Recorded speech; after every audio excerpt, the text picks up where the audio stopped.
નમસ્કાર દર્શક મિત્રો, DD10 ન્યૂઝમાં આપનું હાર્દિક સ્વાગત છે। હું છું બોની પ્રિન્સ અને હવે જોઈએ આજના મુખ્ય સમાચાર। 15મી ઓગસ્ટ સ્વાતંત્ર્ય દિન નિમિત્તે માલપુર તાલુકા પંચાયત કચેરી ખાતે રાષ્ટ્રધ્વજ વંદન કાર્યક્રમનું આયોજન કરવામાં આવ્યું હતું। તાલુકા પંચાયત પ્રમુખના હસ્તે રાષ્ટ્રધ્વજ ફરકાવી રાષ્ટ્રધ્વજને સલામી આપવામાં આવી હતી। આ પ્રસંગે તાલુકા પંચાયત પ્રમુખ, ઉપપ્રમુખ, તાલુકા વિકાસ અધિકારી સહિત તાલુકા પંચાયતનો સ્ટાફ ઉપસ્થિત રહ્યો હતો। યોજાયેલા કાર્યક્રમમાં તાલુકા પંચાયતના તમામ કર્મચારીઓ ઉપરાંત પોલીસ વિભાગ, હોમગાર્ડ યુનિટ, માલપુર પોલીસ સ્ટેશનના પીઆઈ તથા પોલીસ સ્ટાફ, આશા વર્કર બહેનો અને આંગણવાડી કાર્યકરો પણ જોડાયા હતા।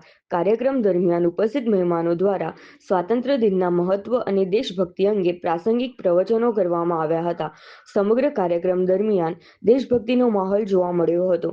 માલપુર તાલુકાના વિવિધ ગામોમાં પણ 15મી ઓગસ્ટ નિમિત્તે ગ્રામ પંચાયતો અને શાળાઓ દ્વારા વિવિધ કાર્યક્રમોનું આયોજન કરવામાં આવ્યું હતું। માલપુરની પરિશ્રમ સ્કૂલ ખાતે પણ રાષ્ટ્રવંદન કાર્યક્રમ યોજાયો હતો, જેમાં મોટી સંખ્યામાં વિદ્યાર્થીઓ, શિક્ષકો અને સ્થાનિક લોકો ઉપસ્થિત રહ્યા હતા।